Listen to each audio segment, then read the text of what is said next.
G'day guys, welcome to the next instalment of the WSSC Podcast. I'm Christian Woodford, and today I've got a very, very, very special guest. And most of you guys know me out there, I'm not lost for words. This man is one of the best coaches, high performance managers in Australia. I could even say the world. I'm that excited to have him on. David Joyce, welcome. Oh, Christian, thanks very much. Those accolades are entirely not warranted, but thank you very much. I'm delighted to be here.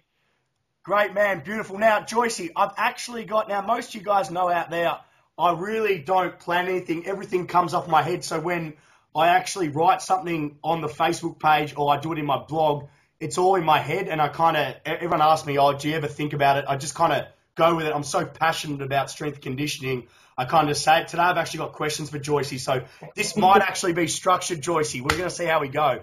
Let's crack on. All right, here we go.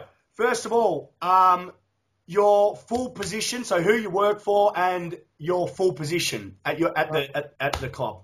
Yeah, so my title is Head of Athletic Performance at Western Force. So we're in the Super Rugby competition, so it's a competition that's spread between Australia, New Zealand, South Africa. Yep. We're the most travelled team in that entire comp. We travel 1,000 kilometres more than our next most travelled opponent. So my role is to work within the athletic performance team, which encompasses sports medicine, sports science, strength and conditioning, recovery, nutrition, and all those great people. Yep. And on top of that, I lecture on the Masters of Strength and Conditioning course at Edith Cowan Uni. So that's enough to keep me busy. Jesus. And just to let everyone know out there, so everyone watching, this has taken us, Joycey, I reckon about 2 months to organise one Skype. That's how busy I am. That's how busy Joycey is. Yeah, I think it's probably 2 months plus GST, I would have thought. It's taken a while. So yeah. You can tell, I can only imagine how busy you are. How does it go, Joycey, with you? You must be on point for your recovery because you travel so much. You must have it down to a science in terms of your restoration, your recovery, your nutrition, your hydration post-game. Yeah, look, you're absolutely right. It's one of those things that makes such a critical performance difference to us because ultimately we are on the road so much and that they've got to be right to play the next game. It's a brutal game, as we were discussing off air. Yeah. So it's oftentimes it's the teams that decay the least. It's a bit like the 100 metres, it's who slows down the least. And in order to do that, you've got to have your recovery systems on point, and they've got to be good, and they've got to be individualised, and more importantly, they've actually got to be completed. There's no point having the world's best program on paper, but no one actually does it. So, we've got a pretty good system here, and to be honest, we've got a terrific bunch of lads and great coaches and everything. So we fairly hum on that sort of thing. I would have thought. There might be people that do it differently, but we're pretty happy with our system.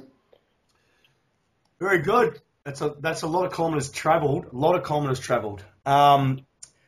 Now, number two, and this is a big one I get all the time because I'm in the private sector and a lot of students from exercise sites. And I'm sure, Joycey, as the high performance manager, you get a lot of aspiring strength and conditioning coaches come through to you and ask you pretty much this question. What is your official academic background? So what have you done in terms of academia?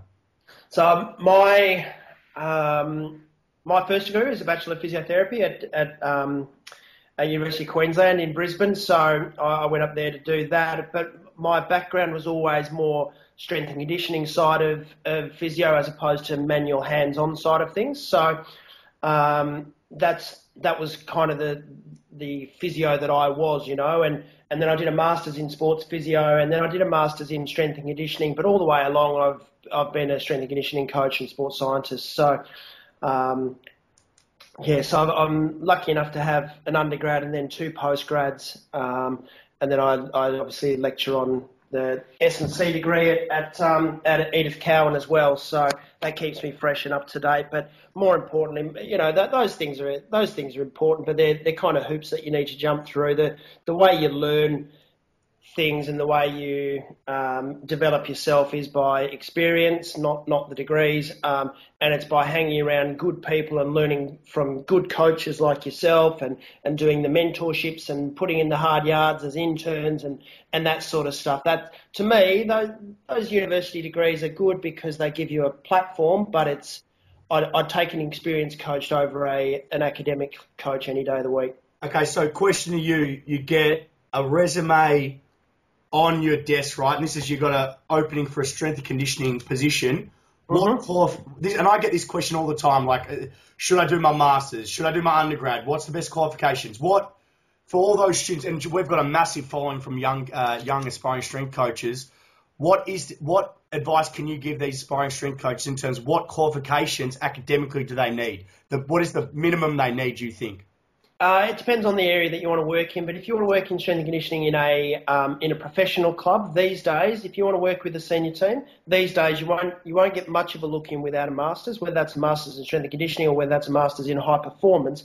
But having said that, I would definitely look at people if they could prove that they've been successful in coaching. You know, that for me, that's way more important, Chris. Way more important. So what you're after is someone that can prove that they can coach. Now, I'm very confident that we can teach all the skills and all the knowledge and all that sort of stuff. What you can't teach is the personality. So you definitely need an undergrad. If you can get a master's, that will put you ahead of the people that don't have one. But far and away, you need to have the experience and you need to have the relationships. You need to have the networks, and that's something that I don't think that everyone's good at. It's something that you're amazing at. You know, your network is huge. It's certainly helped me over my journey, and it's just being groomed by mentors. It's what we do is a craft, and what we do is it requires an apprenticeship, like a butcher does, like going through the ranks in the army. You know, you need that experience. So. Yeah, get your undergrad. And then get your hands dirty. Get your hands dirty and coach. Oh, you can't be a coach without coaching. Who is this guy? This is why I wanted everyone out there. This is why I wanted to interview him, because stuff like this. I mean, as I said before, we got so many students watching. This Joyce is a coach, a practitioner, and this is the whole issue. And you guys email me all the time and ask me, oh, should I do my master's? And one question I get, I say that all the time, Joyce, well, have you gone and coached? Have you got your hands dirty? Have you applied that theory? That theory is, as Joyce said, it's important, but what we do is half art, half science. It's the ability to communicate and apply that knowledge. Being a coach is so important, and exactly what Joyce just said, he would look at a coach. If he has a proven record and he can coach athletes to physically get themselves the best out of those athletes to perform at the sport, he'd hire them. So, I mean, that I agree 110%. And, I agree with everything you said there, because one of the things that often happens, is you get young coaches who, for whatever reason, don't do a lot of coaching, and they go straight from their undergrad into their master's degree. Oh, mate, we get all the time. And the reality is, these guys that don't actually appreciate the art to coaching. And also, the other thing too is that they don't have the context in which that knowledge that you get from a master's becomes useful. Yeah. So I know that you've done a lot of extra study on top of, the amazing qualifications that you've got. But, that stuff will become irrelevant if you hadn't seen the thousands of athletes that you have and be able to apply that knowledge. But it's doing it. I mean, I've got an undergrad and I've got my honours, and for me, everyone says, I've started my master's, but for me, what's so funny, Joyce? Exactly what you said. It's about just going and doing it. It's coaching a squad. How do you progress a squad? How do you regress a squad? How do you individualize it for that certain person, depending on their levers? Can you pick up on things? Can they hold thoracic extension? Can they have lumbopelvic control? Can they control the negative? Can they drive the positive?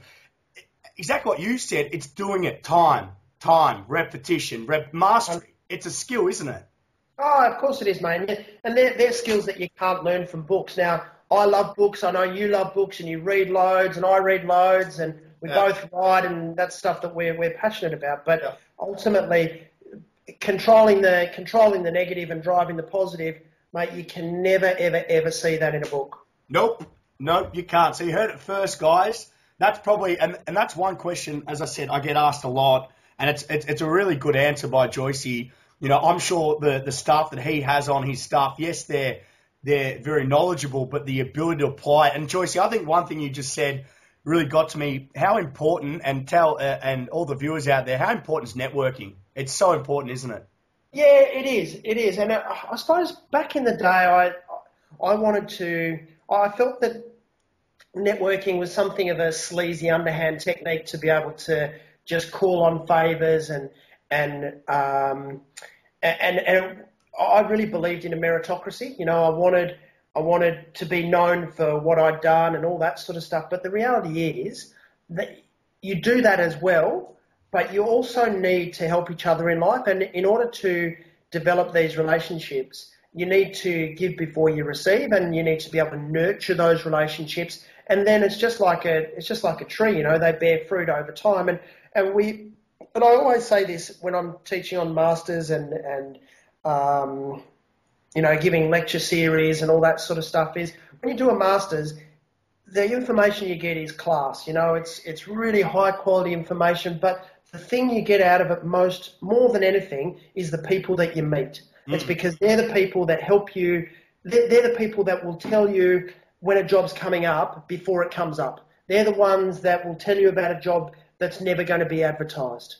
Because to be honest, I never advertise for jobs. Never, ever, ever advertise for jobs, because I know I need to be able to work with the people that I work with. Well, you got to like them, don't you? You got to be able to get along with them.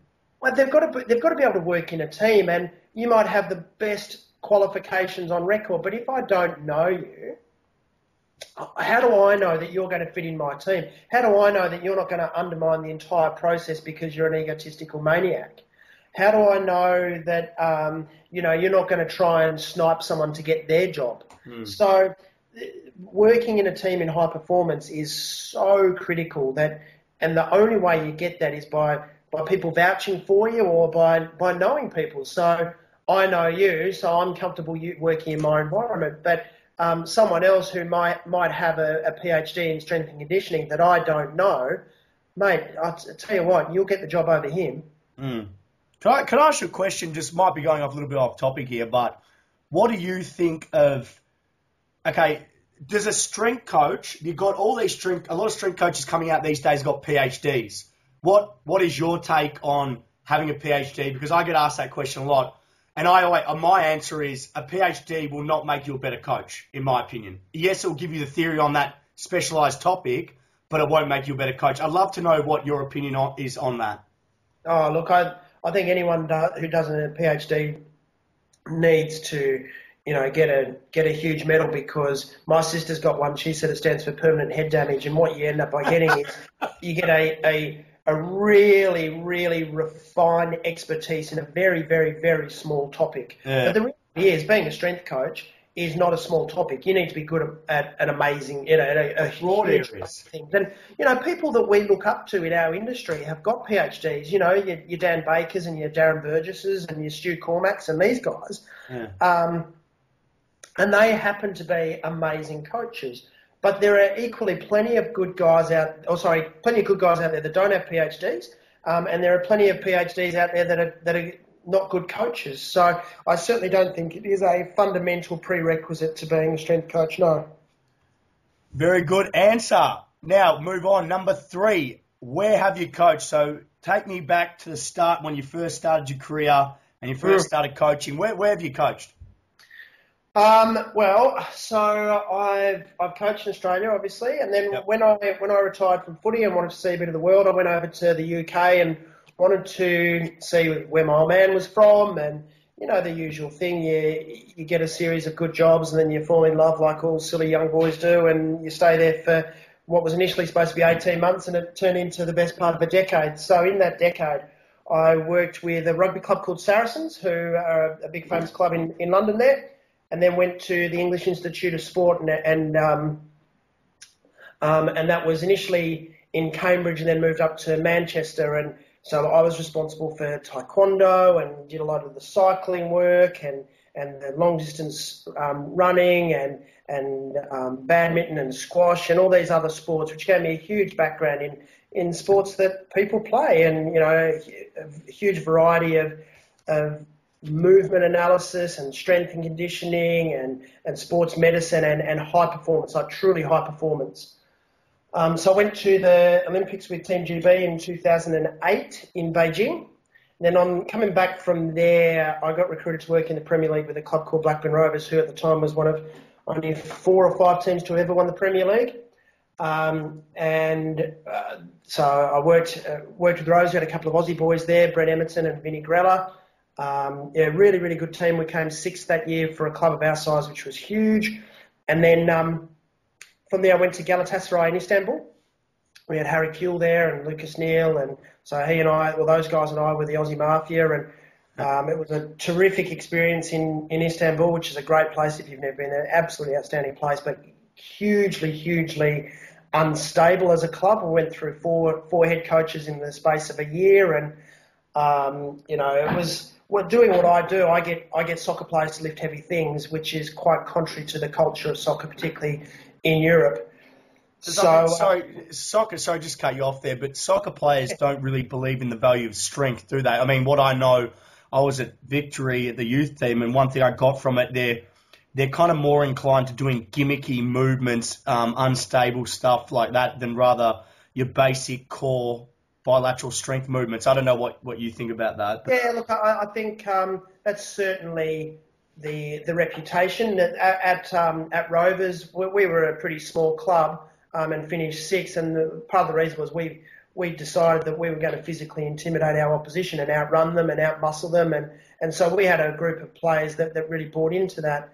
But you're right, you look at your Arsenals, who don't really do a lot of lifting, and they're really quick and hugely skillful, but they break down come January because they all get injured, and so I think there's definitely room to improve that side of things. But having said that, Luis Suarez is one of the best players in the world, and he's never set foot inside a gym. So, you do need to be creative, and the thing which makes these great players great is not the fact they can bench press 150 kilos. And that's the mistake some strength coaches make, is ultimately the weights room should be seen as a means to an end. It helps the overall high performance environment. With our guys, where our guys are phenomenally strong, but we don't win any Super Rugby bonus points by having a team that can bench press the most out of any team in the competition. Sorry to cut you back in. This is for everyone watching out here. We've actually got a saying down at Woodford SSC, and it goes, no one cares what you squat or what you deadlift or what you bench press when you're not performing well. And what Joyce just said hit the nail on the head. You don't win championships by getting the biggest bench press. It's a means to an end. What we do and what Joyce does, what we all do together as strength conditioning coach, we complement the skill. We facilitate the skill. What our job isn't to beat the athlete down so they can't train or they can't play the skill. What we do is we just facilitate the skill. And I think that's really well said. You don't win championships in the weight room. Yeah, 100%. So keep going. So so I was at Gala, and then what did I do after that? I set up the high performance system at Hull FC in Super League, which was only a small consulting gig, and then went across to China and helped run their Olympic program for the London Games. And I was across every sport, which was a vast challenge. I was in 7 cities in a week, 3 cities in a day, across all the sports. And mate, I'll tell you what, you don't know pressure until you've worked with some of these teams that want everything yesterday. And I was lucky enough to do that with a group of fantastic professionals through Athletes Performance, now called Exos. Yep. We had a terrific team that was pretty successful there. And the thing that taught me essentially was basically that there's more than our model of training. So our model in the West is primarily based on athletic performance, Yeah. Who's got the best yo-yo or the best, squat or whatever. But as you're saying, that's not what wins you gold medals. Yeah. You win gold medals on the basis of you're the best team or you're the best exponent of your discipline or your sport. And that's what the Chinese believe in. Their athletic performance is actually pretty rudimentary. So the best badminton player in the world is a guy called Lin Dan, hugely athletic bloke, could bench press less than my little sister. The reason he's the best badminton player in the world is because he's the best badminton player in the world. And for us to impose our Western beliefs of, you've got to lift heavy things, blah, blah, blah, on him would have meant that he didn't win the Olympic Games gold medal. So they go a long way down the skill path. The Western philosophy is a long way down the athletic performance path, and the reality is the best model is probably somewhere in the middle. And I'm actually off to Beijing on Friday, so tomorrow week, to talk about that very subject. So yeah, it's something that I believe absolutely passionately about. And then, so what they wanted me to run their Olympic program for the next 4 years for Rio, but the reality is that would have added, and those extra 4 years would have added another 30 years to my life, or subtracted 30 years from my life. So I was lucky enough to get the call to work with Western Force and come home and help develop a team which is definitely heading on the right track to final success, and also to get home, So that's one thing that you can't beat, is being at home. So you haven't been to an AFL team yet. You're a Melbourne boy. Do you have any passion to want to go to AFL, or just see where it goes, or what's your... Yeah, certainly one day. Like I go to places because of my background in various sports. The thing for me is it's important that you love the sport. And I love Australian rules, and I love rugby, and I love these things. But it's the people that you work with that's so critical. Yeah. And it's also, in my position as a high performance manager, the relationship you have with the head coach is so critical. So I'd never go to a footy club where I couldn't speak to the head coach and I had no say over the way our philosophies of training and culture and those sorts of things. So the sport is important to me as a fan. The culture and the relationships will trump that every single day of the week. It's interesting you talk about culture, and I think it's a big thing in Australia, and creating a culture of hard work and doing the little things and making sure you get everything right for human performance, physical preparation. How do you go about creating a culture? I mean, I talk about the little things all add up. So it's little things that make the team great. So are you going to do that recovery? Are you going to eat that food to help you recover between efforts, between games, between trainings? How do you define culture, and why do you think culture is so important in terms of creating a winning culture at a club? Well, culture is basically just what you do and what you believe in, isn't it? It's a series of behaviours that just becomes the way you do things. We've got a really, really strong relationship with the SAS here in Perth, which are the finest fighting troops arguably in the world. And one thing that I just heard one of their guys say in passing, which I wrote up on my wall, and one of our strength coaches, Charlie Higgins, a terrific bloke, has written up on his wall as well, is you accept the standards you walk past. Mm. So, if there's shit in the gym and weights everywhere and people walking past it, you're implicitly saying, I agree with that, Mm.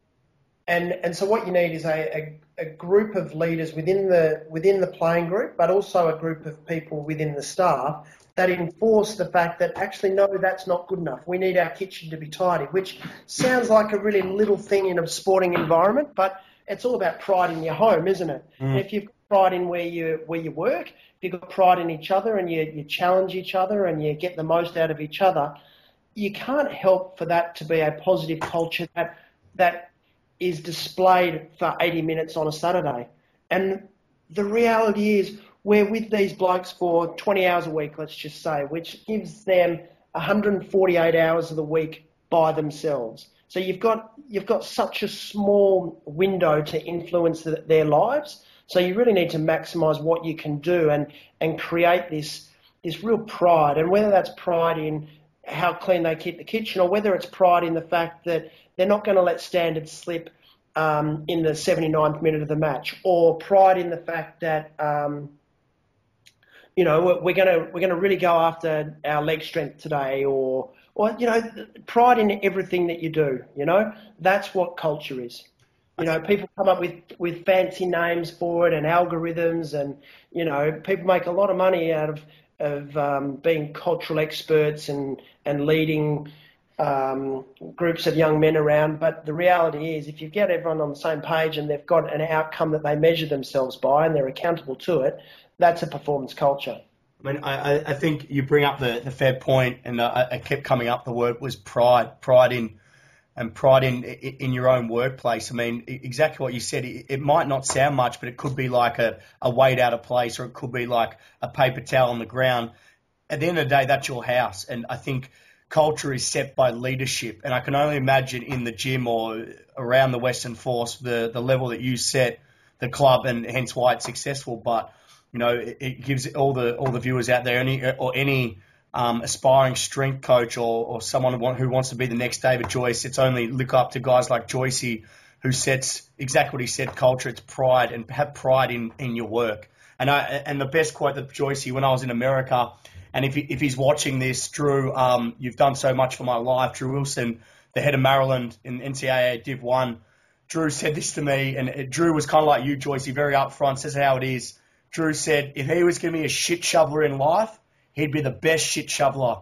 It's true though, isn't it, Joyce? Isn't it? If you're going to be the best, you might as well just be the best at it. And he said, "Do you want to be the best shit shoveler?" I said, "No, I want to go back to Australia and become the biggest name in the private sector, but be known as the best in the private sector." He said, "Well, go do it." And exactly what you just said, I agree. It's pride, and the same for you. I can imagine. You hold your staff accountable, but you show them respect, but you held them all accountable for their actions. And they have to be held accountable, and that's pride. And I think that's a high-performance culture. Yeah, no, you're absolutely right. And, you know, and I'll just go back on something you said. You know, that you said that's why we're successful. We're not successful yet, but we're learning to be successful, and we're more successful than we've ever been. Last year was our the most successful team in Western Forces history, and this year we'll be more successful even again. But it's a process, you know. You don't go from being a broken organisation to being a championship organisation in a season. You know, it's a process, and it's a journey that you're on. But that journey's got to be started with really firm foundations and a really clear vision of where you want to go. And the cultural side of things, the pride side of things, is not really compromising on those little things. You know, it's really being able to challenge each other and go, mate, you just walked past that shit kitchen. Let's clean it up, you know, and really challenging your mates, which is something that I think a lot of young men struggle to do. Well, right. I mean, if you think about it this way, Rome wasn't built in a day, and exactly what you said. Sometimes it comes down to hard decisions, and I'm sure there's been some times where you pulled guys up, and if it's the young guys, it's the older guys, it doesn't matter. Leadership, and that's one thing that I was always drummed into, and hence why my business is so successful, is because we don't accept mediocrity, we don't accept bullshit, we only accept the best. And I can only imagine at the Western Force, you guys creating that culture. And exactly what you said, Joyce, is a house cannot be built without foundations. And obviously you guys are in that foundation phase, and exactly what you said, be more successful every year, and the young players are going to learn the minimum standard requirements needed. If you want to play at this club, these are the standards you've got to meet, be it physical, be it whatever it is. These are the standards we accept. We don't accept bullshit. We don't accept mediocrity. They're the minimum standards we set.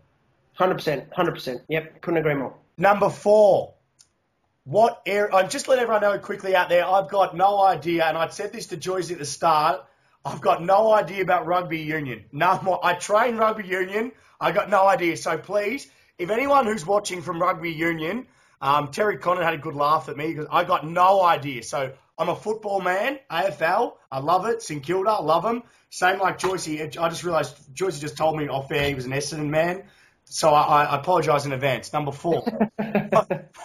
What areas, my mate's going to be shit for this, what areas of physical preparation do you think you specialise or have an interest in?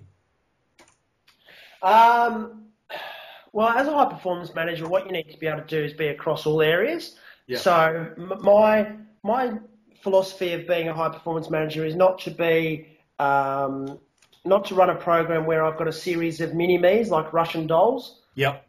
Because that's what a lot of people do is go, right, well, there's a hierarchy. You've got the top guy, then the next guy, and the next guy, and the next guy. And that's a non-threatening environment. Whereas what I prefer to do is have someone who's an awesome conditioner and then someone else who's an awesome strength guy, an awesome physio, all these sorts of things. And that's what we've tried to create at the Force. Yeah. My area of expertise believe it or not, is reintegration into training and making sure guys are so bulletproof that they don't get re-injured. And that, to me, actually requires a good grounding in conditioning, a good grounding in sports science, good grounding in strength, all those sorts of things, but putting it all together.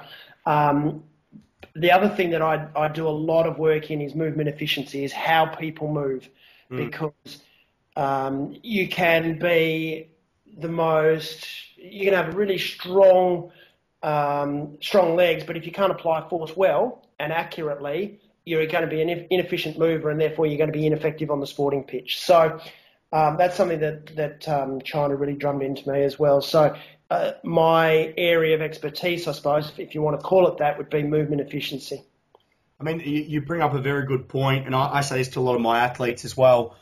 How vital is usable force, so the ability to transfer that strength, power, speed, conditioning, adaptation from the gym and transfer it to the athletic environment. I always say this to my boys.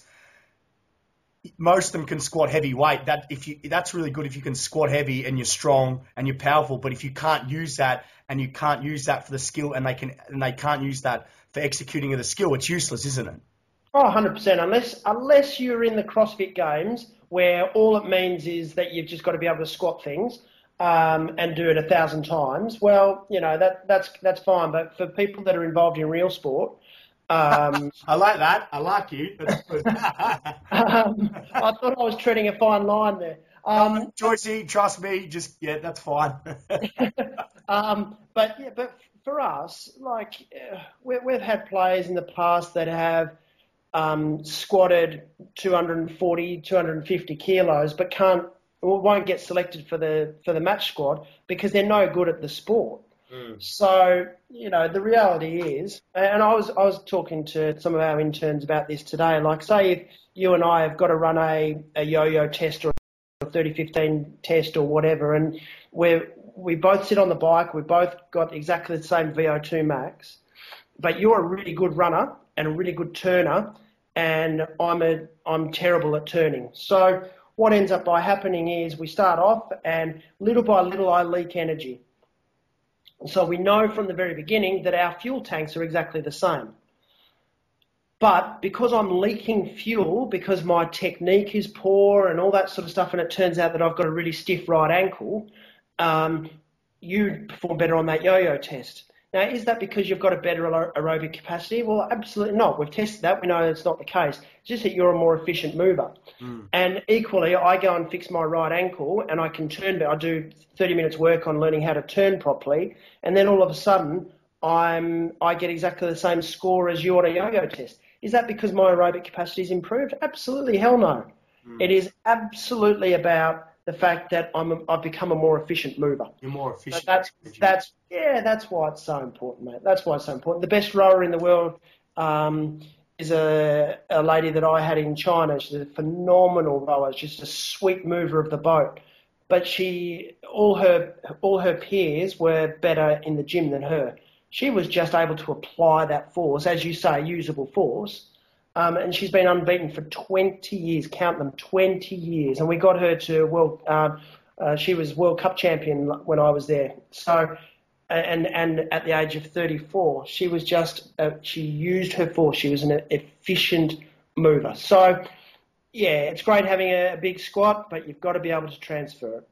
I mean, that very, very good point. Transfer it. So all those guys out there who think squat, dead and bench, your basic powerlifting movements will get you better at sport. Yes, it's a good start for physical preparation, but the ability to use that force and usable force, it is critical.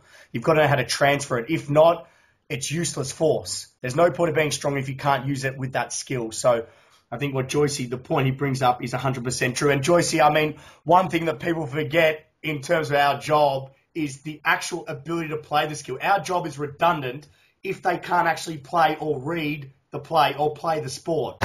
Oh, 100%. Yeah. Absolutely. We can't turn apples into oranges. Nice. I like it. I got told that once when I was in America, and I talked to a few NFL strength coaches. Yeah. One thing I got from them was, at the end of the day, we can't turn apples into oranges. Yes, we can physically develop them, but if they can't read the play, they can't catch, we're redundant, really. So I mean, and this is where it's going to be really interesting to see how Jared Hayne goes in the NFL. Yes. Good. How do you think he's going to go? I don't know much about him. You know more than me. Oh, amazing. He's a terrific fella, just so athletically gifted. But it's going to be a really, really interesting point to what you're saying there. Can he learn enough? Can he be good enough at the sport to make it at the top level? Physiologically, he's got it, but whether he's got the game sense and all that. The tactical side. Does he have the technical, tactical side? Yeah, exactly. Well, Hampo, if you're listening, give him a go at the Jags. Get in contact with Matty. Give him a go, Hampo. Give him a go. Number 5. This is a good question. Now, I actually got sent this in from a guy, a young fella, a while back. He wanted me to ask you this question. What is the difference between your role and that of a strength and conditioning coach? So maybe if you want to go through your staff and explain each their roles, that'd be really good. So, yep. It's a good question. The majority of people in my role have come from a strength and conditioning background. Yep. I think a high performance manager needs to have a background in it. You need to be able to have very good conversation. You need to be able to challenge strength and conditioning coaches. Yeah. In the same way that you need to be able to have a background in sports medicine and be able to challenge the physios and the doctors as well. And that's not challenge them in saying they don't know what they're doing, but you need to be able to move them in the direction that high performance is moving in. So a strength and conditioning coach, or I don't even like the term strength and conditioning coach. I like the term strength coach, and I like the term power coach and speed coach because that's the way we're moving as well. What about performance coach? Yeah, so that's a really nice way of looking at it. So performance coaching. So if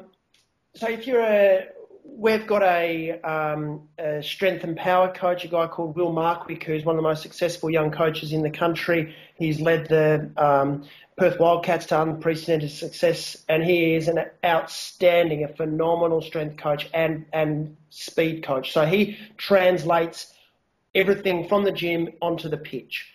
Our head of strength and conditioning is a guy called Charlie Higgins, who's an outstanding organiser, brilliant with all his conditioning, great culturally, a fantastic coach, and a brilliant second in charge for me. We've got a young kid called Louis Dallimore. He's not so young now, but he's got a master's in strength and conditioning as well, and he's a pure strength coach, heavily poliquined background, like a really good, just loves nothing more than seeing big numbers. We've got some physios as well, and we don't have a sports medicine department or a strength and conditioning department. We've got an athletic performance department. The reason I changed that name was because I think having that two-siloed approach comes across as a fractured approach to performance. It's more integrated if you use what you said, isn't it? Well, I reckon. So our physios are involved with the training athlete in the same way that our strength and conditioners are involved with the injured athlete from day zero. Mm. So on top of that, we've got a bunch of interns. How many interns do you have, Joyce, if you don't mind me asking? So I've got 2 full-time in that sort of help us with the sports medicine side of things, and I've got 4 part-time there. And we've got a bunch in the strength and conditioning sports science side of things as well, and then in the academy. So in total, we've probably got about 9, which is not as many as you've got, but it's good for us. Now, and then we've got a bunch of external consultants. We've got a nutritionist, we've got doctors, we've got podiatrists and, surgeons that we call on and all that sort of stuff. So in total, we've probably got 20 people on the pay list, not all of whom are full-time, but all of whom contribute substantially to our program. Gee, beautiful. So you've got, in terms of when an intern comes to you, what's the main thing? Because as I said to you before, Joyce, and I've got a massive following from, how do I put it, the aspiring strength coach community when the university kids coming through. What advice because you'd see them, I'm guessing, and correct me if I'm wrong, do you interview them? Yep. Okay, so you're involved in that. So what do you like to see? So for all the kids out there who want to kind of go to elite sport, they want to get an internship, give them 3 tips they can use. Give them 3 tips they can use for hopefully getting a job in elite sport. They need to be motivated. and they can display their motivation in a number of ways by making contact with me specifically. I'll tell you one thing that shits me to tears is when you get emails, and you probably get this yourself, emails or letters, dear, to whom it may concern. That pisses me off. I get that. So if you're motivated, you take the time to work out who it is that you're addressing, and that's a really small thing, but I think it's one thing. If people don't address me by my name, dear David, they Mr. won't. Joyce, it's No, Mr. they don't. They absolutely don't do that. But if they haven't taken up the time to look on the club website to work out who it is they're addressing, that's an indication to me that they're not going to fit within our team. So that's one thing. The second thing is that they need to be willing to earn their stripes and not be above their station, because you've done it, I've done it, all our coaches have done it. You need to you need to clean the gym, you need to put the washing out, you need to do whatever you can to be in the environment, because that helps us and that engenders trust from us to them. And when they've got trust, then we give them more and more tasks.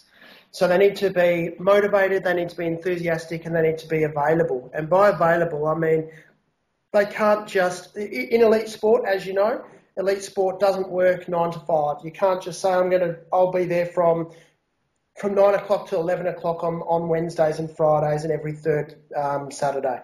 You need to be so committed to your profession, so you need to be able to demonstrate that you read everything, that you know what people are saying, and be inquisitive and all that sort of stuff. And that's a 24/7 gig. You do it, I do it, we all do it. That's a demonstration that you really have the personality skills to take your career where we want you to go. So all of our interns, they get a little talk from me at the very beginning that whenever they go or wherever they go, they will represent Western Force. I can't have an intern, after having spent a year with us, go to another place and they go, what on earth is going on at Western Force? Why did they employ this bloke? They need to represent our program, they need to represent themselves, they need to represent their family, and they need to represent our department. So they need to be committed to the process of that, which is tough, it's grueling, it's thankless. It's not thankless, but it doesn't pay money, but we've all been there. And that's the drive that we need, because to make it at the top, that's what you got to do. I mean, I think that Joyce brings up a fair point for all those students out there, and I get copious emails. And one thing, Joyce, that these kids actually say to me, they say, "I want to do what you do. I want AFL players to come to me. I want to run a performance centre like Woodford's." Just let everyone know out there, and Joyce will tell you this. It wasn't fun for the first 7 years. It's not roses, and Joyce will tell you. Even owning a business, my old man's pretty much a CFO, so he does all the business stuff. Business is terrible in terms of, like, you got to learn about all different other things. So I'm not just a strength coach. I'm like Joyce, I'm sure you are too. You're not just the high performance manager. You're also somewhat a father figure to some of the staff as well. You're a motivator as well. You've got to be. You've got to have. And I think that probably answers your question as well, like what's the difference between a strength coach and a high-performance manager, and that's one of the things. But, an intern taught me this, actually, when I was teaching a couple of years ago. He came up with a really good quote that I loved it. And the reason I take interns is because I learn loads as well, But he said, you've got to be in a rush to be excellent, not successful. And I love that. It's good. I tell all my interns, I tell everyone that I can about that. Be in a rush to be excellent, don't be in a rush to be successful. Successful is what other people interpret. If you're excellent, people will, that success will get you. I've never, not once, have I ever taken a job for the money. Ever, ever, ever. I've only ever taken the job because it will improve me and I will work within that organisation well. So you want to be excellent, not successful. And I think going back to the whole success thing, the thing about success, it takes time, as Joyce said. It doesn't happen. You can't snap your fingers and there's going to be $100,000 contract on your table for elite sport. It doesn't happen like that. I'm sorry for anyone out there who thinks that. I'm just going to have to break the bubble. But success takes time, and if people say to me, "Oh, how did you get this knowledge?" I'm learning every day. I don't know everything. I know 5%. I'm sure Joyce will say the same thing. We're all still learning. That's why we all network, and I'm so lucky to have such a big network of people who I can go to and ask them questions. But back to the internship question, the best thing when I was an intern, I always liked to roll in terms of my knowledge base with the head guy. So with Joycey, and you can see how passionate I am, it'd be talking about stuff like, let's talk about physiology, let's talk about your programming, and let's talk about how you coach something, how do you progress it, how do you regress it, what are the best ways we can quantify training load, how do you monitor your training load, what are your recovery, restoration strategies, what are your nutrition, hydration strategies, what are your conditioning protocols, what do you perform? Man, I could go on for years because I love this. And for all the interns out there, learn your basics, physiology, learn metabolic pathways, how they interact, understand phosphocreatine recovery rates, understand force velocity curve, link tension, load power, but also understand the basics on how to coach your basic prong patterns, your squats, your deadlifts, how to regress them, how to progress them. And in my opinion, that's how you become a good intern, and just immerse yourself with it and learn under guys like Joycey. And if you do get an internship under Joycey or anyone who's at the high level, man, don't ever take it for granted, guys, because this is it. And Joycey will tell you, for what I do, what Joycey does, it's a true privilege to do what we do. Oh, it absolutely is, mate. And the best interns display everything that you've just talked about there, and they're the ones that, as one of the senior members of staff, they're the ones that you actually become motivated to really help as well, because they end up by improving you. So, they're the ones that have got the really time, the time to come and find a really good article or a great webinar or podcast and go, "Oh, Joycey, what do you reckon about this or that?" And, "Oh, that's really good." They're the ones that help drive the program as well. So, exactly everything you've said there is spot on. And I hope all the interns who are with Joycey watch this as well, Joycey. I'd hope so. This is a good one, Joycey. I'm interested to hear. When I went through the questions today, I was really interested about this one, because I always like the guys who've been in a while. I really want to know where you see the role of the strength and conditioning coach heading. I think what will end up by happening is it will get more and more refined. There'll be guys that look after a lot of things, but as clubs get more money and more television deals, they'll employ more people, and when they employ more people, the roles become more specialised. So you'll have a strength guy, but the strength guy doesn't do the conditioning. The conditioning guy doesn't do the sports science. So there'll be a real specialisation that comes in, which can be a good thing and it can be a bad thing. The interns will learn a lot of various areas, and it's similar. It's going to be similar to what happens in medicine.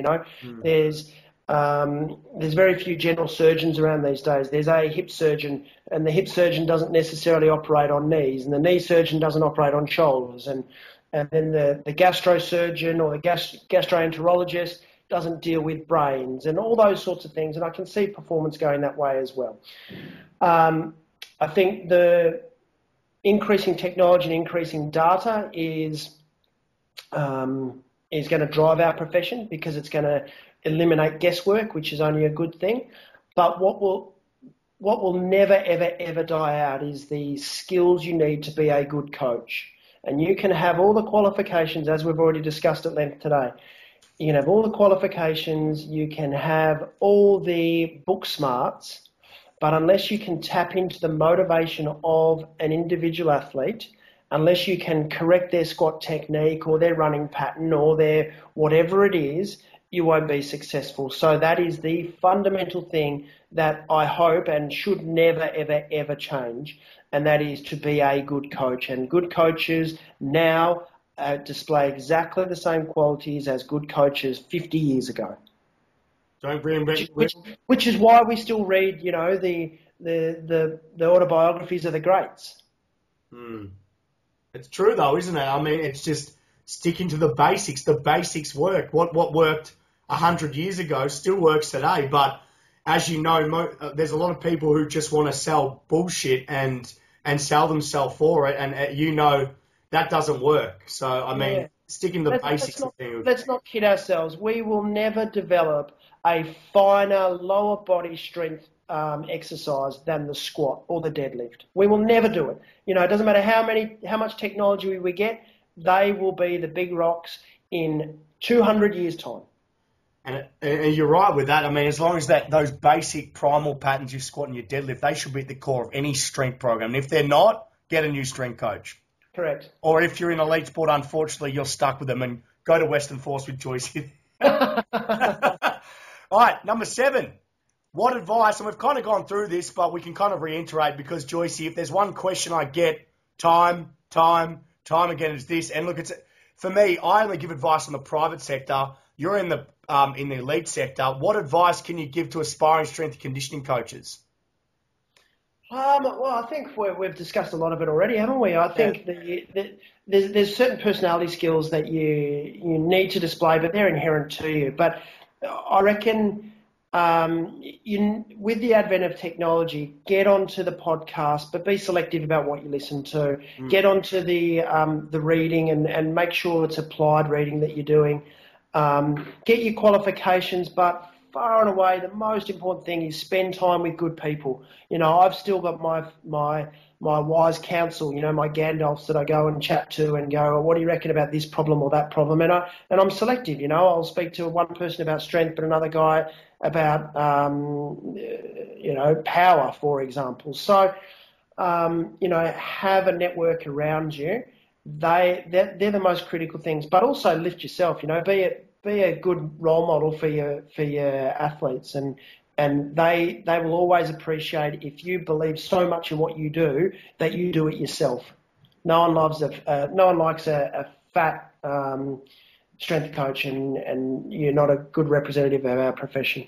You've got, and that's it. And Joyce brings up a fair point, and this is a big issue we get with a lot of students who come through is you've got to lift yourself. And I've got the saying, Joyce, if you can't do it, don't coach it, number one, but also number two, you should feel what the athlete goes through. You need to have empathy for the athlete. So one thing I've been taught from every coach is if you've got a program and you are programming it, you have to do it first. If you want to work for me, you have to do it yourself to feel what it feels. And Joyce will tell you, if you are programming a front squat let's say for an athlete, you need to know how it feels, how the bar feels on your throat, how you hold thoracic extension, elbows up, how you can control how your knees are supposed to feel, how you're supposed to drive up. You need to know how it feels. Am I right in saying that? 100%. I mean, and we getting all interns to now, we give them a program, Joyce, and we say, go do it, come back. And they say to me, what happens if I don't know this? What if I don't know this? Well, you learn. You get your hands dirty, we coach you, and that's how you get better at it. And that's how you learn as a coach. 100%. Very good. Number 8, what do you think of companies like WSSC in the private sector developing applied sports science? This is a loaded question for everyone out there. Paid him for this. Well, no, and the actual answer is it's not a loaded question, and you haven't paid me for this because it's something that I believe in. It's about time. I'm sick of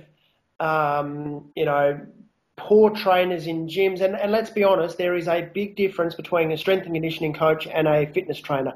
And that's not to denigrate fitness trainers in any way, or personal trainers, I should say, in any way, because they they perform a valuable role in our society, but they are not strength and conditioning coaches. Now, the only real places up until now in Australia that we've had strength and conditioning coaches is in elite sport. Okay, so what happens if you're not quite elite?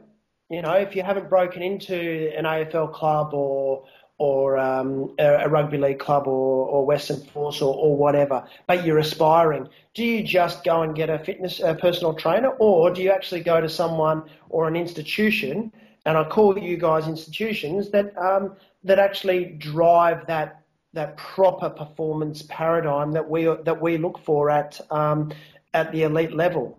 So, look, it's not before time, and it's certainly not before time in Australia. It's a pretty well established model in the US, but it's not a mature model in Australia, and what you're doing there is not just important in our community, But it's also, from an outsider looking in, it's pretty inspirational because I know you're running a business, and to do that and maintain your passion of performance requires vast amounts and reserves of energy. So, mate, hats off to you.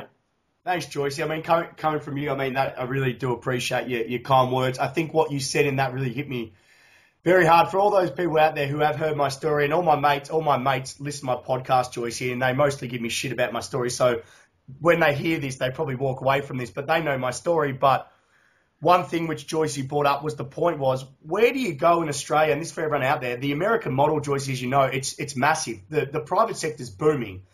When I came back from America, I knew there was someone in Australia had to take it by the balls and say, I'm the man in applied sports science in the private sector, to give sports science students a hope, a light at the end of the tunnel after 3 years, to give them a chance to actually coach in a high-performance environment, away from bro science, commercial gyms, away from all that bullshit where it's not about what you look like, it's actually about how you coach and how you use that theory and apply it. Now, what Joyce said was right. Where do you go in Australia if you just miss out on the elite level?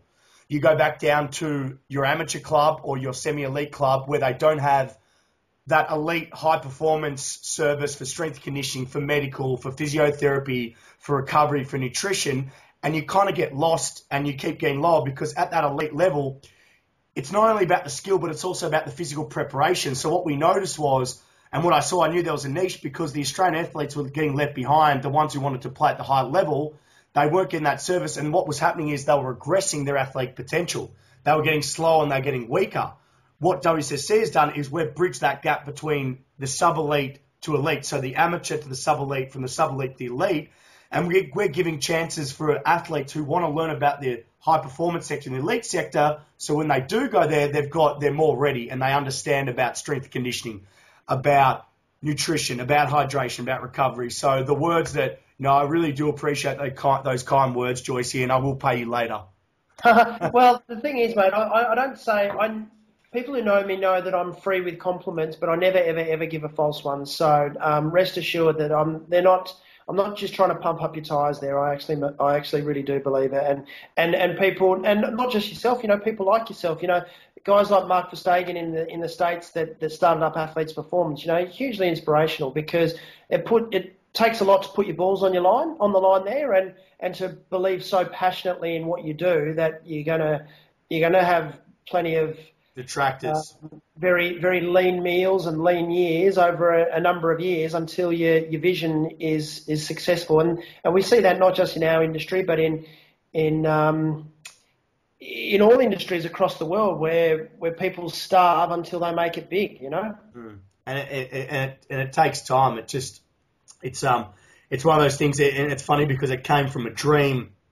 It was a nothing dream in Miami, and I just followed my passion. And one thing, Joyce, and if you've if all you guys have kind of got this theme of this podcast, one thing, and for everyone out there, what's the theme? It's passion. It's paying your dues. It's not giving up. It's not choosing this career for the money. It's choosing for the love. And if you get both of what Joyce is saying, he does it for the love, like myself. And that's one thing that all you guys can learn. Everyone watching this is you don't do strength and conditioning for the money, because as Joyce will tell you, you're not going to be in it long. You do it for the love and the love of human performance. Oh, 100%. Yep. Number 9, and this is a good question, where do you think universities can improve in terms of developing applied coaches?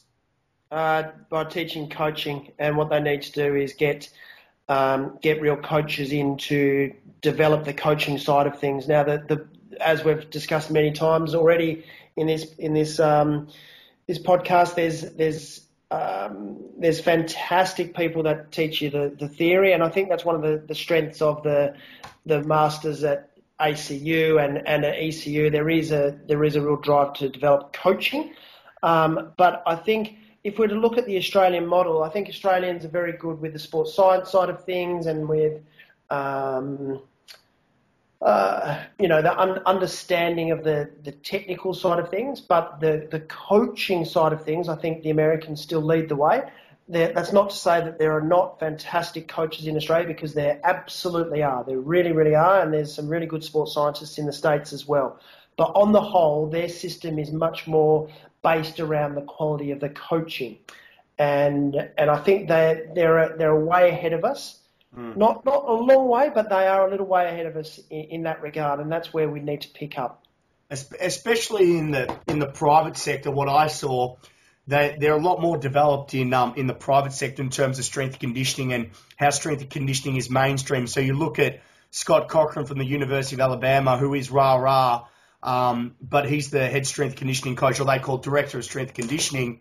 He was actually on 60 Minutes. So what I would love, and a lot of people know me when I talk about this, I would love strength and conditioning to be mainstream, so the general population to know about what you do, Joycey, what we all do as a profession. I think that will develop the industry where more jobs and more appreciation is given for what we do.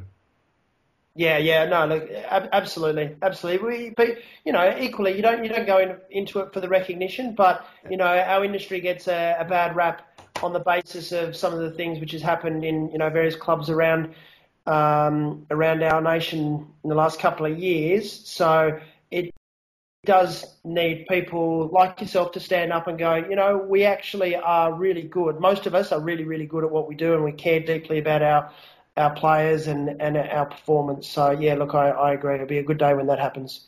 100%. Number 11.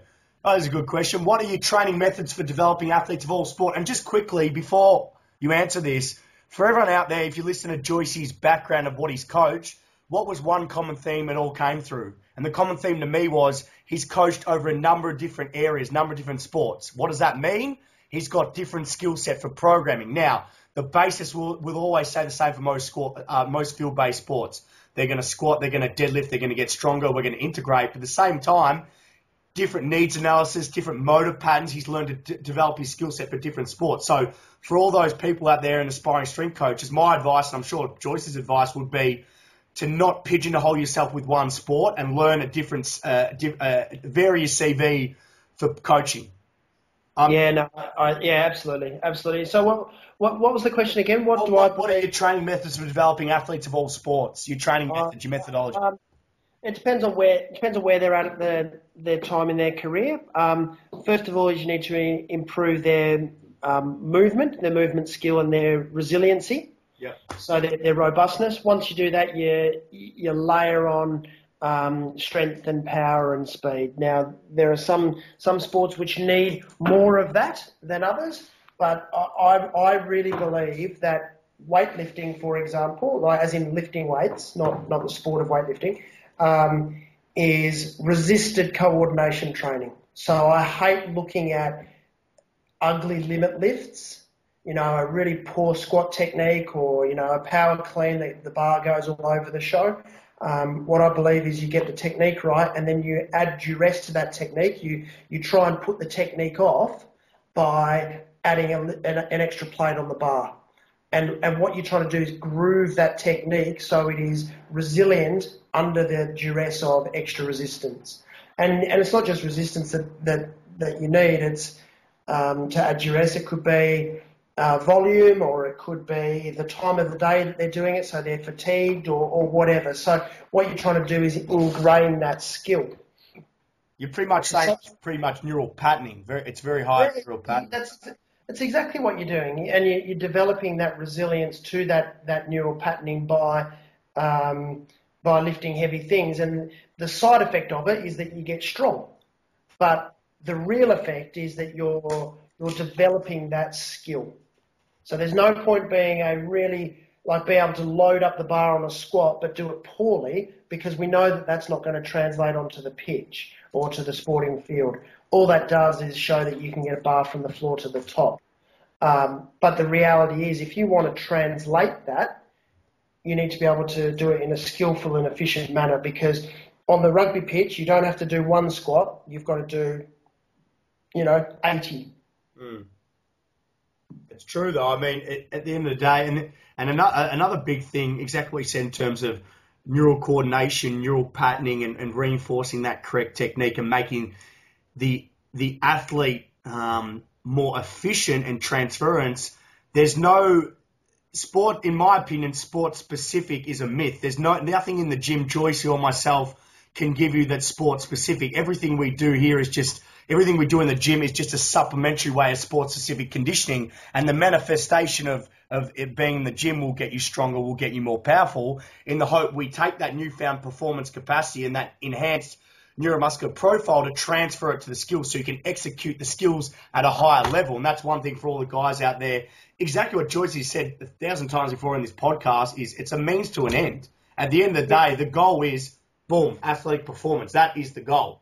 Not to make you a better powerlifter, sprinter, bodybuilder. They're just tools in a toolbox depending on what we're trying to facilitate. The end goal is physical human performance and winning games of sport.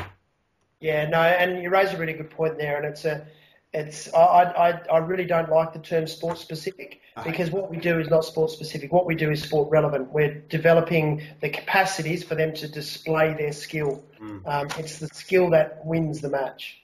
And that's 100% true. And once again, it's about that transference. But I mean, everything we do is just pretty much GPP or just general training, a general strength primal pattern training the athlete's nervous system, and then integrating it with a specific muscle group, motor pattern, metabolic pathway in terms of executing that specific skill. So he's at 100%. I'm agreeing.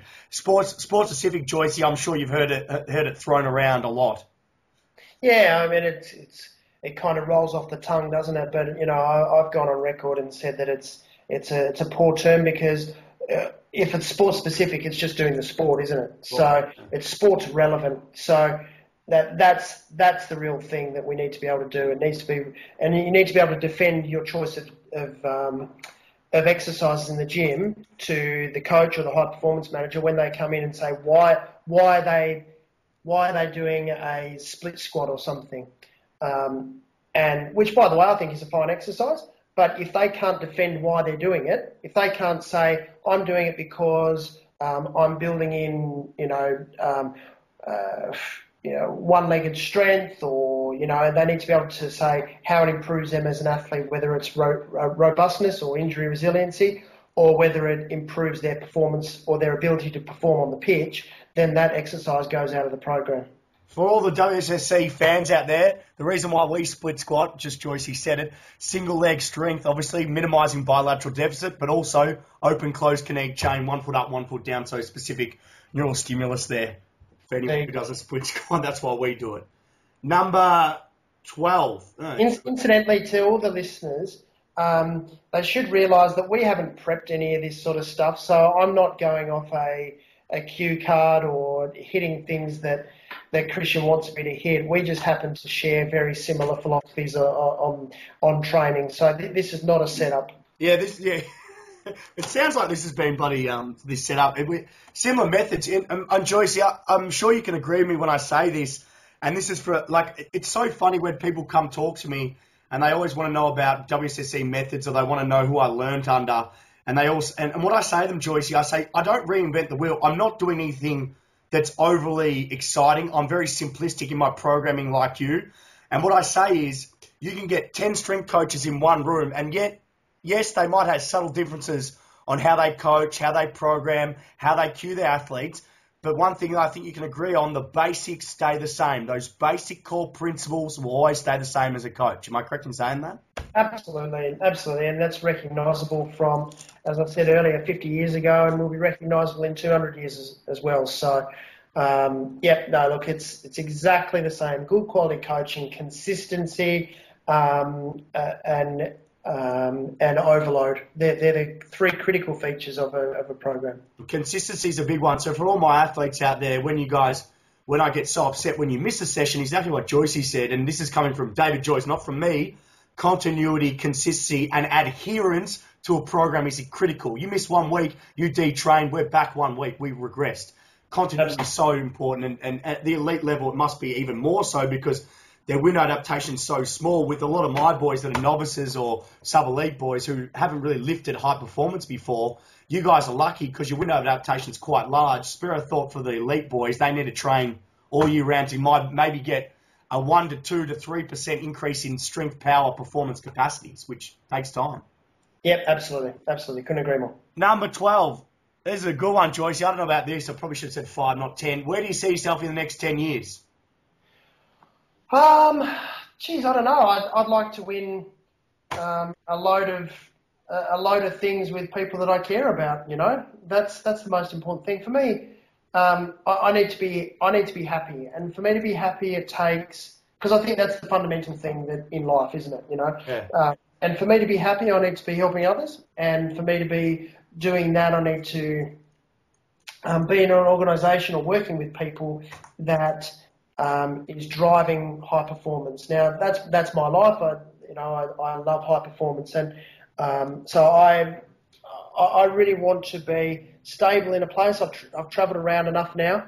I'm looking to be able to be stable in a place where I know I'm going to be there for a while, so I can buy heavy books and tables and stuff like that, rather than having to live out of a suitcase like I have for the last decade.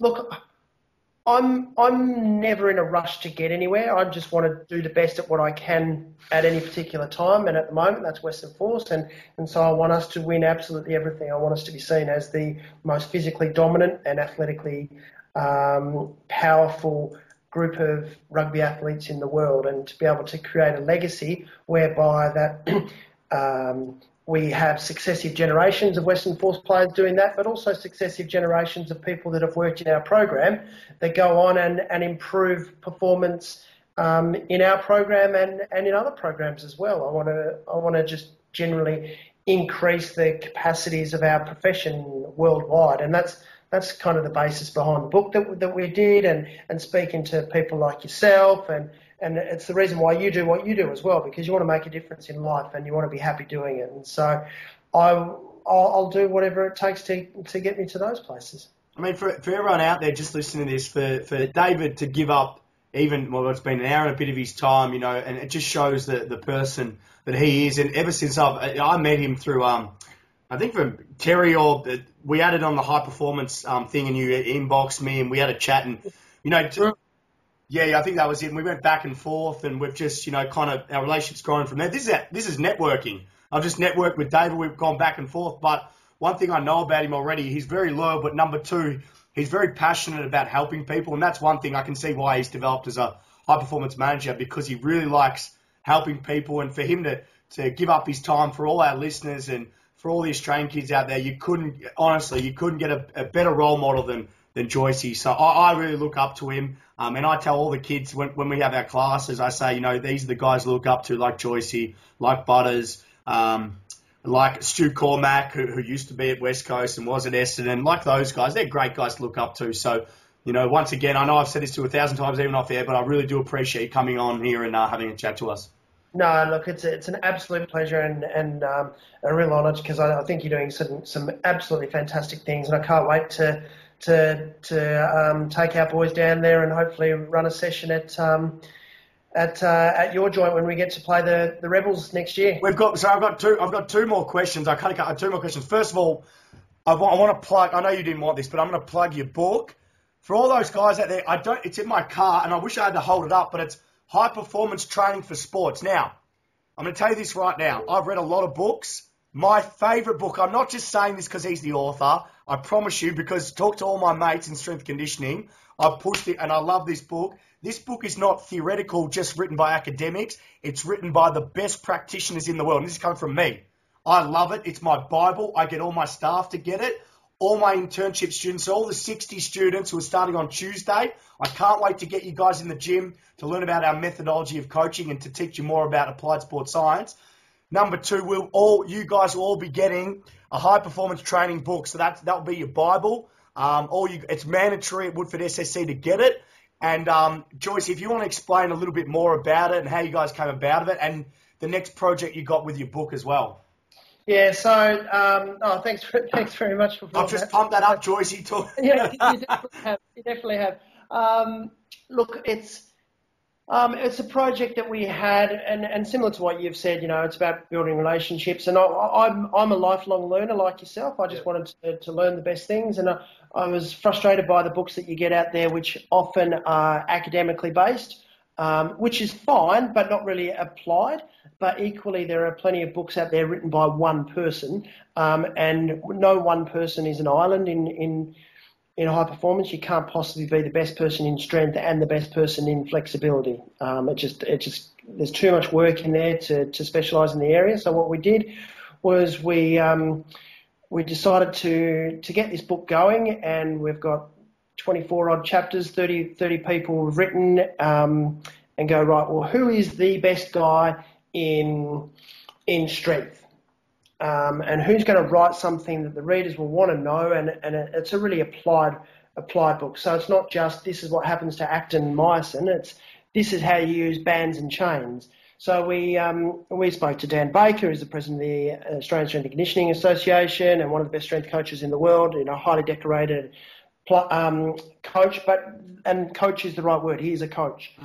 And so the fundamental aim behind every single chapter, behind every single word in every single chapter of the book is, if you went into an organisation, what would you say about that particular area? What would be your masterclass? So effectively it's a series of 24 masterclasses written by the best in the world about their specific area of expertise, and not in a research kind of way. It's not Woodford 2013 did a lit review and said this, blah, blah, blah. It is all about, this is what I do with our strength program. This is what I do with our anaerobic training program. So, written in a really applied and practical way. So that's basically the theory behind it, and we've been just overwhelmed by the reception that the book's had all around the world, because we've got people from all around the world that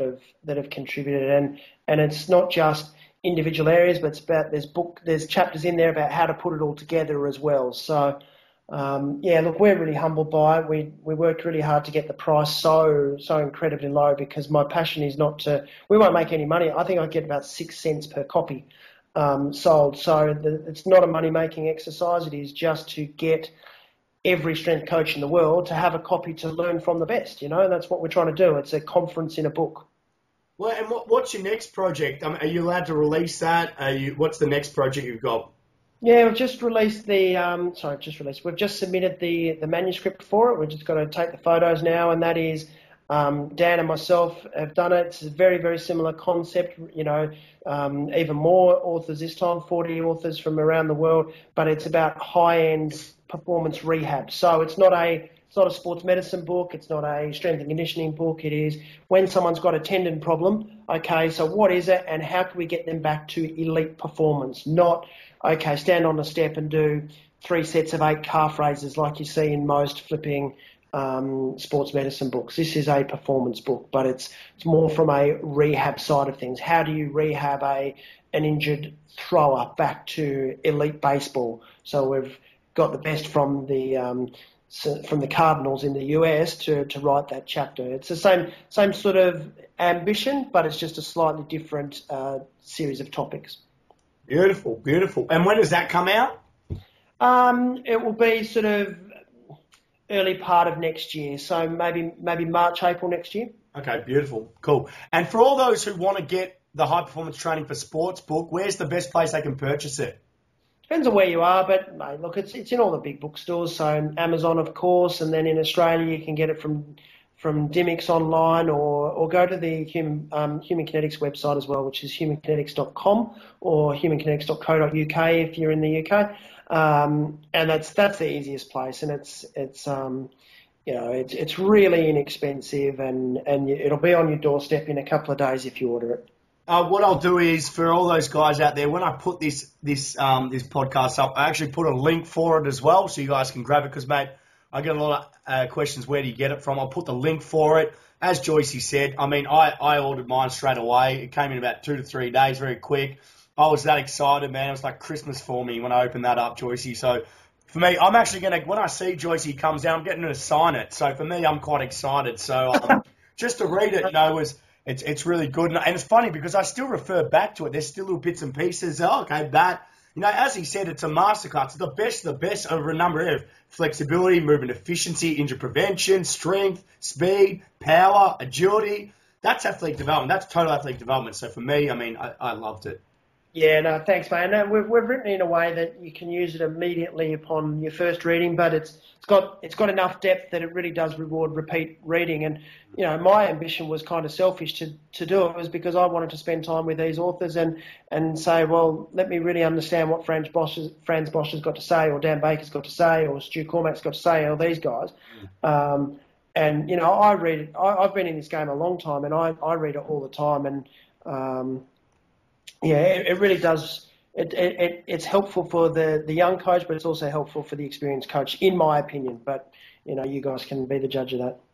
Number 14, coming to the end of this has been a very, very good interview. Loved it. 14, now this is an important one, Joyce. When are the Western Force coming down to WSSC for a training session? It's a really good question. When do we arrive? I'm not even sure what our schedule is next year when we go to Melbourne.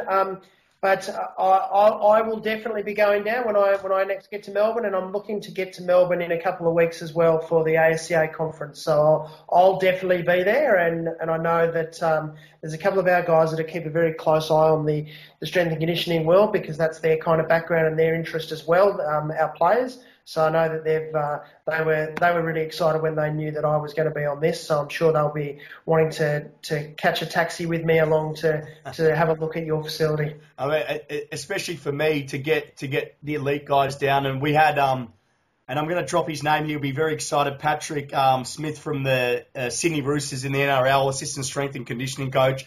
We've had him down. We've had Keegan Smith down, to get Joycey down. All these guys, Sugi Hobson. Matt Hibbert from the Western Bulldogs, to have all these guys down is really good. To have them supporting what I do is great, and to even get some teams down would be great. To see Joycey the next few weeks would be great. Now, last one, Joycey, 15. Any closing comments? Anything you want to say? Say it now. Look, I think we had initially said this is going to take half an hour, and this is an hour and a half, so we've covered just about everything. But I think, to me, mate, the most important thing is just to say thank you for having me on your podcast. It's an honour for me to do this, and one of the unexpected side effects of the book was the fact that I knew that I'd get to, and I knew a lot of the authors from the book anyway. But there were guys that I tapped up on spec, your Joel Jamesons of the world from the States, and go, right, well, this is what we're doing. Are you interested? So I knew that I was going to get to know them and really profit from their knowledge. But the unexpected side effect has been, since the book has been published and everyone's been so positive about it, is people have reached out from around the world, and Ron McKeefery in the States and Rob Taylor and all these, guys that I've always looked up to have reached out, and people that have hit me up on Twitter and Facebook and those sorts of things. And that's actually the really good part of the whole project, is because you do it because you want to improve things. You want people to really find value in the project. And by reaching out and having guys like yourself reach out, that's all the payment I need. So thank you very, very much. I really do appreciate it, mate. I mean, from my point of view and what I'm trying to do, and I'm trying to expose young exercise science students and the general public. As you know, I want to become that mainstream media. I want to become the figurehead of applied sports science in the private sector. For me to give a vote and to be the figurehead and push guys like you out, it's just, I really do respect you coming on here. And, I'm pretty much your greatest fan now. So for me, pretty much you're one of my idols. So, I mean, most of you guys know DeFranco's one of my big idols. Mike Boyle, you can pretty much put Joycey up there as well. So to have a guy of his caliber, and you can kind of see how humble he is, and how he comes across. And there's a reason why he's so successful at his job, is his communication. He's very clear. He's very concise. He's very educated. I'm just so passionate conversing and talking shop with guys like him. So, man, how good's my job? It's right now, it's just Joycey Lee. It's 11:30 p.m. on a Thursday night. I've coached for 13 hours. I get up at 8 a.m. again. I do this all again, but I love this job, and for me to do this and develop applied sports science is something I love doing. So, I mean, this has gone for 1 hour 23. So on behalf of the WSSC Podcast and myself, Joycey, thanks very much for coming on board. And I really hope to see you down at the Woodford SSC Performance Centre very, very soon. Can't wait, mate. Thanks so much for your time, mate. Beautiful. Thanks, Joycey. Cheers, mate. Thanks, mate.